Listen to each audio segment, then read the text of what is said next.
And there are no better representatives of that than these four individuals. So I want to thank all of you.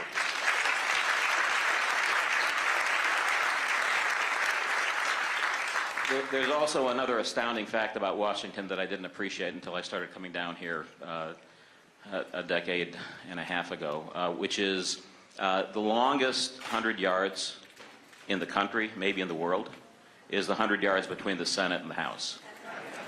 And what you're seeing here just doesn't happen anywhere else.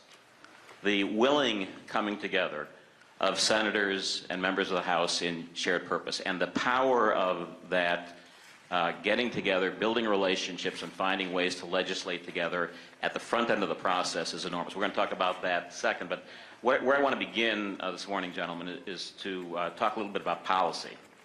I think there's lots of reasons to be concerned, but I think there's lots of reasons, frankly, to be quite optimistic about what the next many months may hold for this Congress. So I want to start with the Senator. Where do you see the most immediate policy opportunities, and how do you think we can get at it, Senator? Well, thank you, and thank you guys for being here. If I knew we were going to take a picture, I would have sat more in the middle, because this ear's the worst. This is my bad side. No, you can't talk about policy unless you talk about the politics, and I do mean that, because you have to put the politics in front of the policy. The policy can be the greatest policy in the world, but if it gets caught up in politics, it dies. And it's kind of like timing. Timing for the policy is the most important thing outside of the politics. And so when you work, like with Josh and I, how Josh and I have worked together for quite some time, and we built a friendship now for, how long has it been? 8 years? 8 years. And I'm in deep therapy. Yeah. This is true. I do give him a hard time a lot. It's the only guy I can make fun of for being shorter than me. But when you start talking about the politics, when you got a group of people like we have here on stage, and like Susan Collins and the other people you'll hear from today, there's a trust that's being built that we're not going to get either side in trouble. We know there's sticky points. There's places where they can't go because they're based, and there's places that we can't go to. So when we start talking about policy, that's the first thing that usually goes in the conversation is what's your full stop? Where do we need to stay away from? There's going to be certain points at certain time during negotiations you're going to have to step in that boundary. And when it goes too far, we're also open enough with each other where we'll say, hey, you probably can't support this one.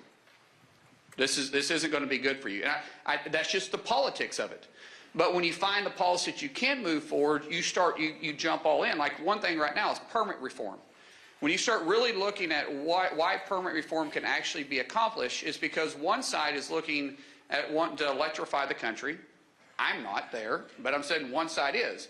They can't do it unless they upgrade the grid. And in order to upgrade the grid, they've got to have permit reform. Because PG&E right now in California, they have been begging for permit reform so they can just go clean the right-of-ways. Because when the wind starts blowing, it starts knocking their power out. They can't upgrade their system because they can't get in there to pull new wire, because they can't get through the permitting process to even get out there to do it. And so now they have rolling blackouts, and they get blamed for it. And when a fire takes place, they get blamed for it. But really, they've been trying to upgrade their system. But it takes years before they can even go into some forest areas to do it. And then you start looking from our side of it, it's like, yeah, we want permit reform too, because we want to put pipes in the ground. We want to be able to get product, oil and gas, from point A to point B. And the more you got delivery systems, the more it'll bring down the cost of energy. So you can't go one without the other. You can't separate them. You actually are going to have to work forward. Well, who's the barrier that's standing in between us? EPA. Whoa, you say EPA, you got some environmentalist group that start saying, hold on, you can't touch that. But no, you can if you do it, if you're still talking about the energy and we're not talking from different sides and blaming each other. We're saying, no, there's a way to do this in an economic way. Because cost of living is way too high for every state right now. Regardless if you're a blue state, if you're a red state, regardless if you're in a red district or a blue district, it's too high, and all of our constituents are saying that. And the only way you can bring down the cost of goods is you got to bring down the cost of energy, because energy is the backbone of every price out there. I don't care if it's from a retail price or it's from a construction price. That is the beginning of your set price, is what does it cost to build and deliver the product. And energy is the starting point of that. So there is a place for us to start talking about with permit reform. And then when you start talking about taxes, the House already proved that they can get a bipartisan bill on taxes. Honestly, the Senate's where that died. But if we don't do something in taxes, next year, America is going to see a $4 trillion increase in taxes because all the 2017 tax provisions that Trump put in will be completely expired. That means businesses and personal income. Your R&D, your research and development, which is huge for businesses, right? Or your middle class and lower income that's going to have a huge increase in taxes, that affects all of us. And that's an area that we can start talking about. And the same thing with immigration reform. We start talking about immigration reform.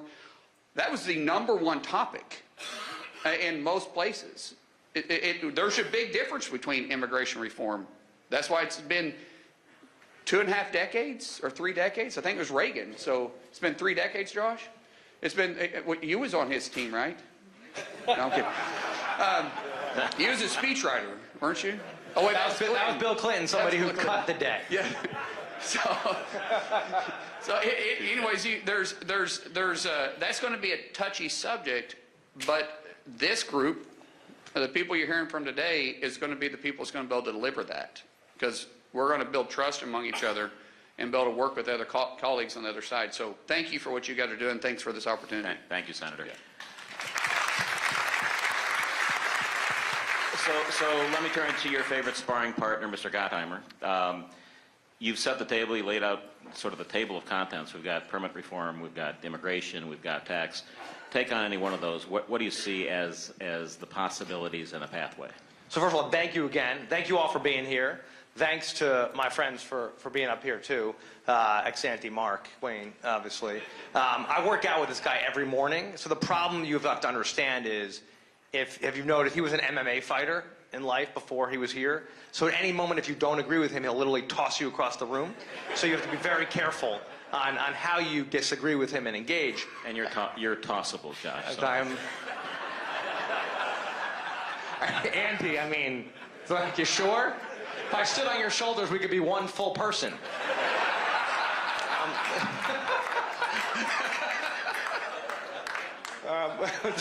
So, sorry. It wasn't that funny. Listen. There's huge opportunity. You have a couple realities going on here, and we've all talked about this.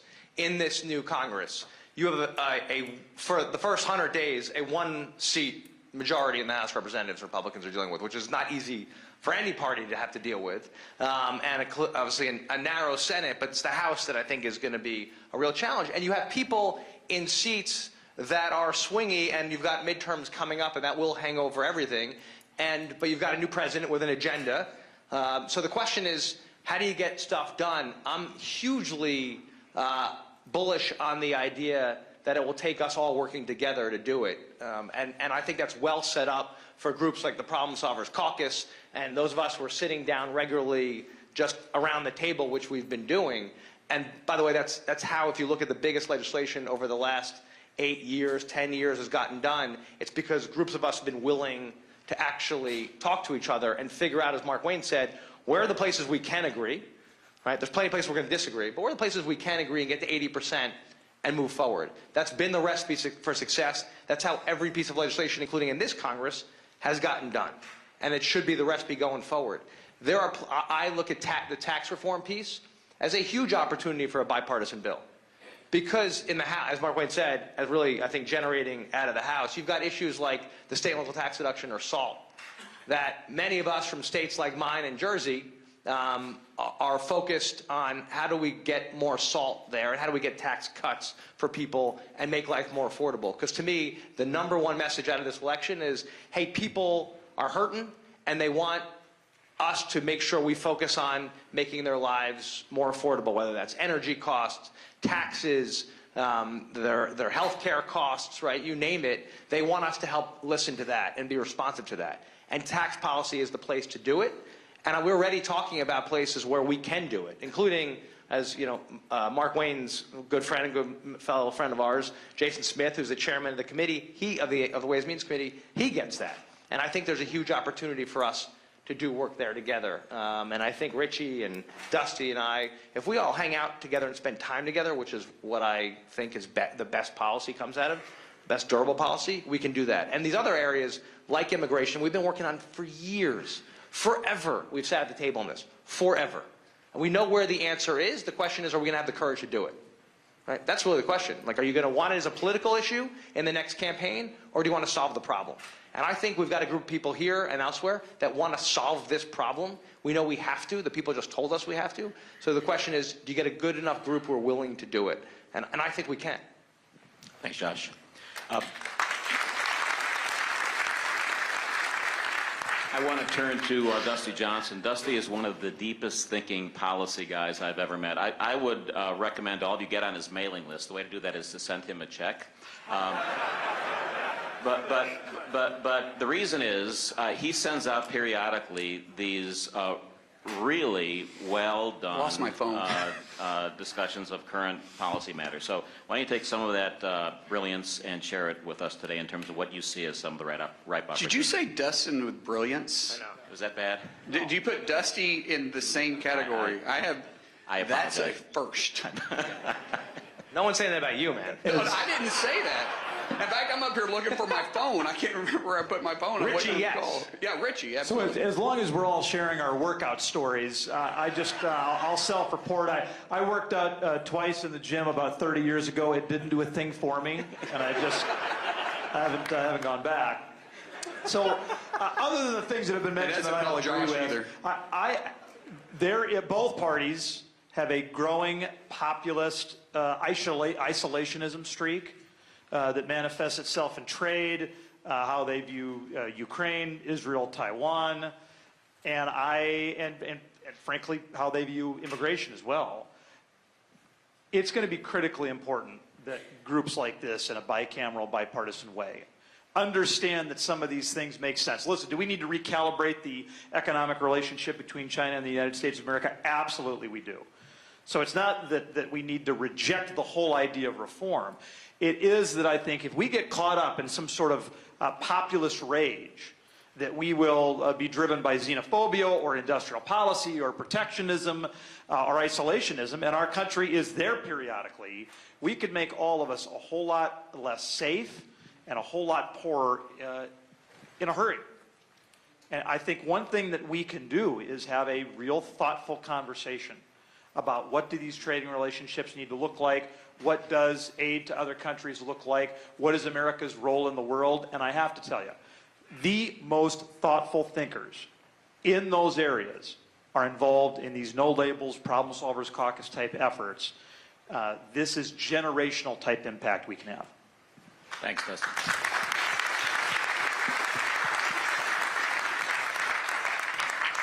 Congressman Torres, your thoughts? Look, I feel like, just to offer the perspective of a Democrat, I feel we have no choice but to address. You don't even count Josh as one of those. I know most Democrats don't, but yeah. No, he's a Democrat and he's congressionally tall. So I'm kidding. I think we have no choice but to address the issue of border security. I think for me, one of the lessons learned from the election is we swung the pendulum too far to the left on the issue of immigration. I feel like we lost principally because of inflation, but also because of the egregious mishandling of the migrant crisis. And frankly, the gargantuan gaslighting around the migrant crisis. And so I feel like we have to get serious about border security. You know, for far too long, I think we in the Democratic Party, not everyone, but many in the party, saw border security as a Republican right-wing position. And we have to disabuse ourselves of that notion. You know, one of my favorite quotes comes from Fiorello LaGuardia, who said there's no Democratic or Republican way to take out the trash. Like, no one sees sanitation as a left-wing or right-wing position. We simply see it as something government does. And I think we have to see border security and public safety not as a right-wing or left-wing position, but simply as something government does, as a core function of government. So I feel like there has to be a fundamental rethinking of the Democratic Party's position on border security, or else we're going to continue losing elections. I also see,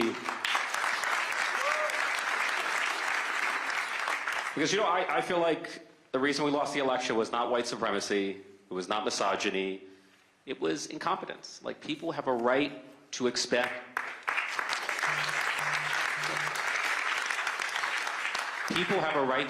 an affordable cost of living, secure borders, safe streets, and it turns out that those concerns cut across every racial category in American politics. And so that's where our focus should be.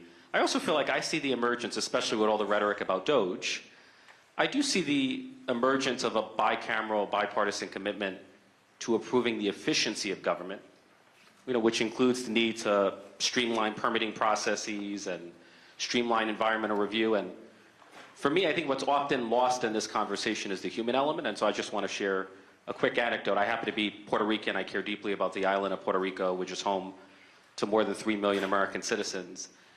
And we have 3 million American citizens who essentially lack access to reliable, affordable energy. The electric grid in Puerto Rico was so poorly managed for so long that 16,000 miles of vegetation was allowed to grow under transmission lines. And so every time the wind blows or it rains, it causes massive outages, affecting hundreds of thousands and in some cases millions of people. And during one of our congressional hearings, I asked the operator of the grid, how long will it take you to clear the vegetation, which is separate and apart from modernizing the grid? And he said, 3 years. 2 years is the physical process, and then 1 year a regulatory process with fish and wildlife. And then I said, well, what if there's environmental review? Well, he said, well, if there's environmental review, an environmental assessment would bring it from 3 to 4 years. And an environmental impact statement would bring it to a minimum of 3 to 8 years. So the greatest country on earth, it took us 1 year to build the Empire State Building. And it's going to take us 8 years, not to modernize the grid, but to clear vegetation.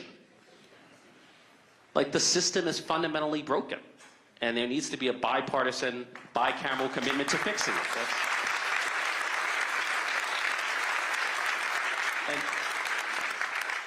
And when government fails, people suffer deeply.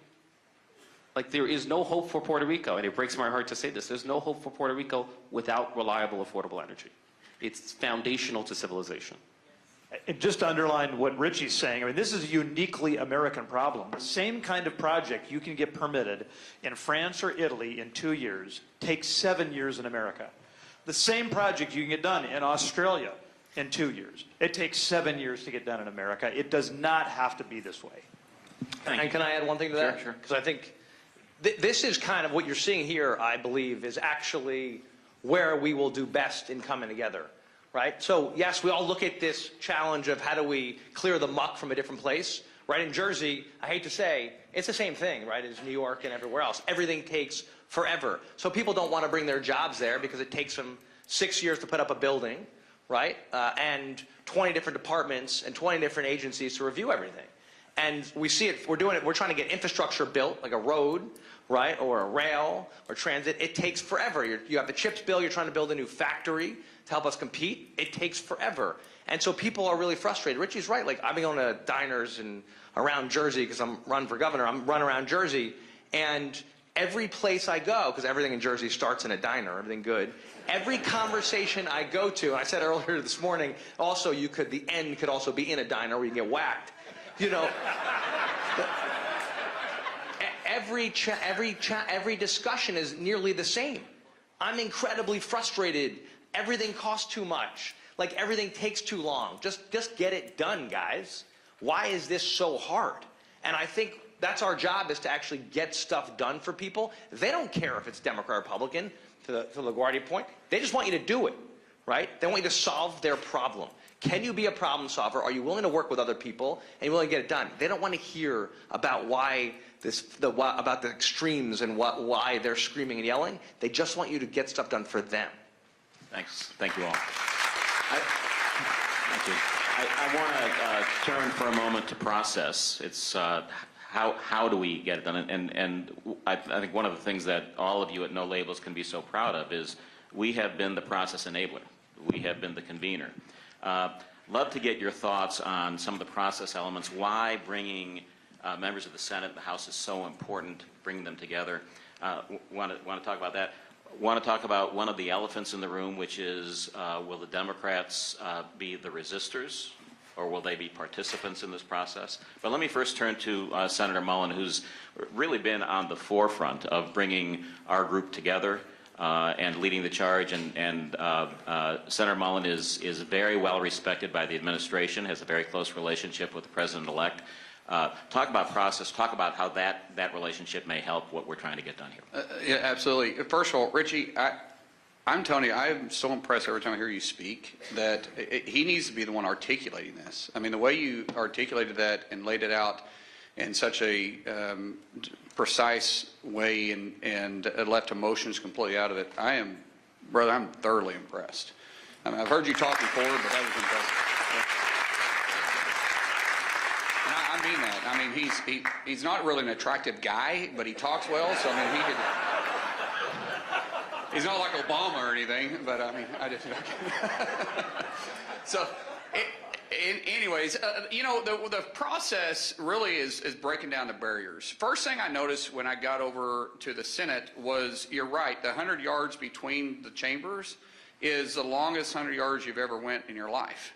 And we spent half our time in the Republican conference talking about what they were doing in the Republican conference in the House. And I finally just raised my hand, and I was like, hey, I know I'm a freshman here, but would you like me to be the liaison between the two? I mean, we don't have to guess. All we got to do is ask a question. I mean, we even have these things called cell phones we can call. But since we don't want to do that, I can just walk. I mean, it's not that hard. I didn't realize how many barricades there was between the two, though, until I started doing it. But once I got there and we started talking about it, you saw you saw people really start looking at things a little different and respecting the challenges, uniqueness between them. We are one Congress, two chambers, and it is vastly different. The process that you have to go through, the rules, the debates, the mindset, the personalities, they are extremely different. And to marry those two is a whole nother process. But one thing you have to realize is that's what our founding fathers wanted it to be. If you go back and if you actually read the Federalist Papers, you'll understand they wanted Congress to be dysfunctional. So when people say, why don't you all get along? It was never designed for us to get along. It was designed for it to be a thoughtful process and heavily debated so it couldn't move as fast as it moves sometimes. And it doesn't move through legislation fast, it moves through executive orders fast. And that is a huge problem because when it moves that fast, it creates destabilization throughout the economy, throughout the country, throughout foreign policy, because it changes too quick. And we have to get back to actually allowing Congress to make the legislation. We have to understand that. So before you can even fix the process, you actually got to fix the executive order issue. And then you start working on that process. And I think the process can be worked out. It's new, it's different because of social media. Because everything you do constantly leaks and people make the assumption before they get the facts, which is why it's important when you're working in groups like this that it stays private, which is one of the reasons why we meet where we meet, and we don't meet on the Hill, we meet off the Hill. We have open conversations because we don't want the media to get there, and we work with people that we can trust because we can't allow the process to get out yet on what we're working with because social media and your left media and your right media both jump to conclusions, and it kills the process before you can even get started. And then you cannot think about doing anything unless you're working with the administration too. One of the bills that Josh and I worked on, we had to work with two administrations because we had to work with the incoming administration and the outgoing administration. Josh was having to lean heavily on what's happening in the White House, and I had to lean heavily what was going on in Mar-a-Lago, and we had to get both sides to agree before the package should even move. Once it said, when those two both signed off on it, it went quick. I'm working on a thing right now that I have been working on for a couple weeks now. We were this close from having a deal because and I'm not going to throw anybody off the bus, but because of a person in leadership in the Senate It's derailed the whole thing because regardless of what's best for the country right now, which this package would be the best for the country because it would avoid a CR and it would avoid a debt limit fight. But because one person is holding on to the debt limit and is refusing to allow that to be part of the package because they want to be able to use it for negotiation next year, it's going to kill the whole process. We were at a deal. 24 hours ago, actually I guess it's 36 hours ago, we had a deal made. It was done. And both administrations had agreed to it. One person stopped it. One person leadership stopped it. All because they didn't want to put debt limit in there. Because they want to have a fight with it. They want to use it for negotiation. That's bad. That's the process that we find ourselves in right now because we are forgetting what's important, and it's the American people. Who loses is American people. And that's why no labels is so important, because no labels, we have broke that down. I can tell you, every one of us, well, with the exception of Josh, who's running for governor, and who knows what this guy does. I think there's a rumor about you running for governor. I don't know. And Ritchie. Is there something going on here? I'm going to go off stage with you all. Why am I wasting my time with you guys? You're not even going to be here anymore. No, but I'm kidding about that.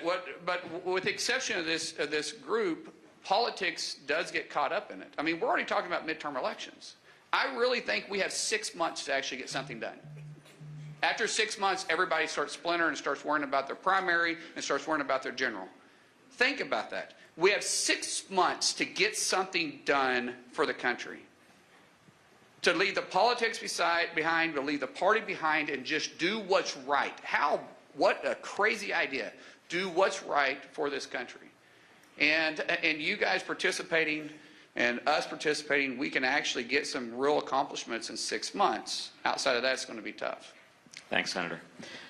Josh, let me turn to you. This issue of the resistance, which has been a topic for ever since November 5th. How do you see that playing out? What's it going to take to get your colleagues in both the House and Democrats in the Senate to show up and engage and allow this administration to have some victories in a bipartisan fashion? I'm going to turn that to Ritchie, if that's okay. So, listen, I think there are plenty of places where we can find common ground here, and what we've always done in the Problem Solvers Caucus, listen, when it was Trump's first term, but it's during the Biden administration, we look for the places where we can find 80% solutions and put the country first, and we get together and we get them done. And I think that's the same recipe we should use going forward. There's going to be plenty of places where we can work together, as you're hearing about right here, right? Plenty of places, and that's where we should sit together. You're always going to have people on both sides who are focused more on throwing tacks in the road than on getting stuff done. That's always been the way our country's been. It'll always be the same way. Markwayne was talking about social media. You're always going to have a lot of loud people who are not there to govern, but are there to either be social media stars or to obstruct. That's going to happen, right? And we should expect it. The question is, are there enough people who could sit in the room and get stuff done? And listen, I'm going to be the first one. I'm sure Ritchie will too. If we disagree with something, or if it's bad for Jersey, I'm going to speak out against it. If it's good for the country and good for the people I represent, I'm going to support it and call balls and strikes. That's what you're supposed to do as a legislator. And I'm sure Markwayne will do the same thing Dusty will for their states they represent. And so I think that's how we should approach it. But the will is here to govern and get stuff done. And we got to look at this opportunity to do that. And that's what I'm excited about. Like, you've got great people who are willing to do it.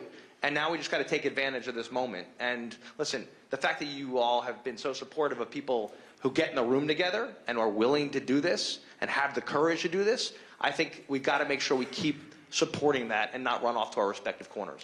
Well, while you've got the mic, You can applaud. It's okay. Markwayne, if you want to applaud. I don't want to cut off the adulation here. I'm going to take Markwayne's bait. You have announced for governor. I haven't heard from Dusty and Ritchie yet, but you have announced for governor. How do you see? Just take a minute maybe and talk about how you see the no labels approach translating into the governor's mansion. Well, given that I'm sitting with several future governors here, Markwayne, you want to run? I'm not running. No. Nope, not happening. Listen, what excites me is that we need and have the opportunity to have problem solvers governors in the country. We have several, but there's no reason why we don't have a group of people who, and get rooms filled like this, with those who want to back governors who are national leaders on so many issues and had run laboratories in their states where many of the best ideas come out of, and fight the fights that are critically important day to day. There's no reason we can't do exactly what we've done in Washington and bring it to state by state level and bring a group together with problem solvers governors.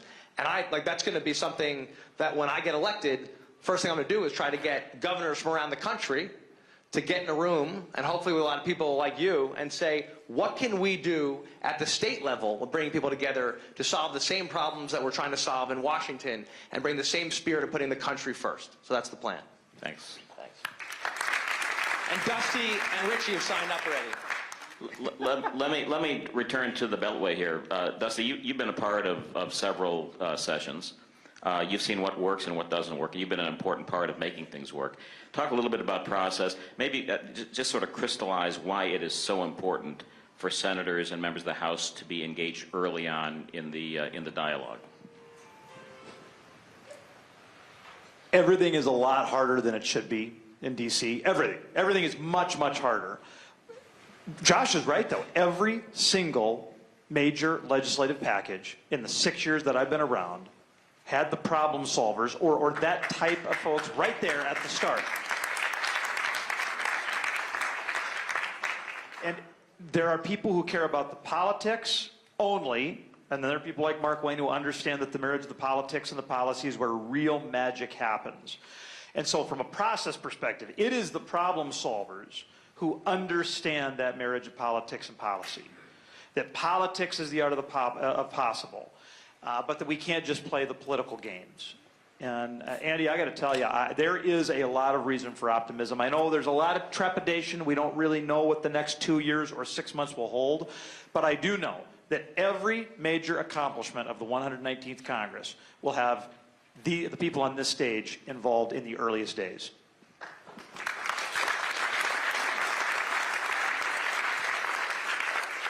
Ritchie, I happen to agree with what the senator said. You are an extraordinary, clear spokesman for really important issues. So just couldn't be more impressed with what you bring to the I table. love it when people speak poetically about democratic incompetence. It's remarkable. It's remarkable. So Ritchie, I think both parties can benefit from introspection, I will just say.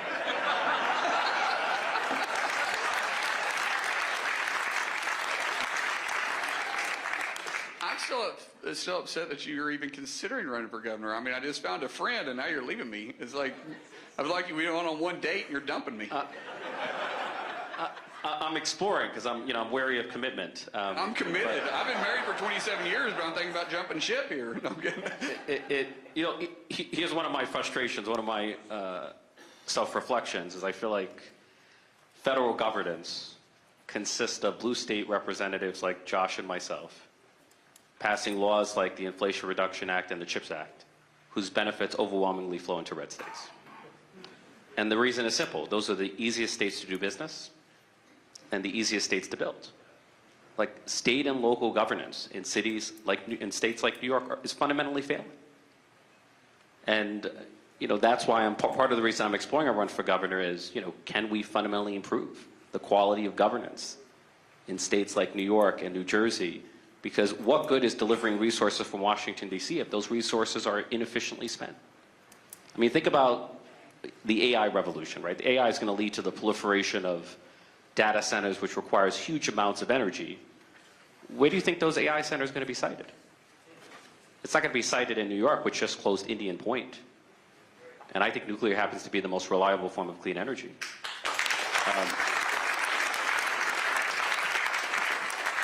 And so I feel like there's going to be a limit to what we can do in Washington, D.C. until we fundamentally change the quality of governance in our cities and our states. We deserve better than what a broken system can deliver.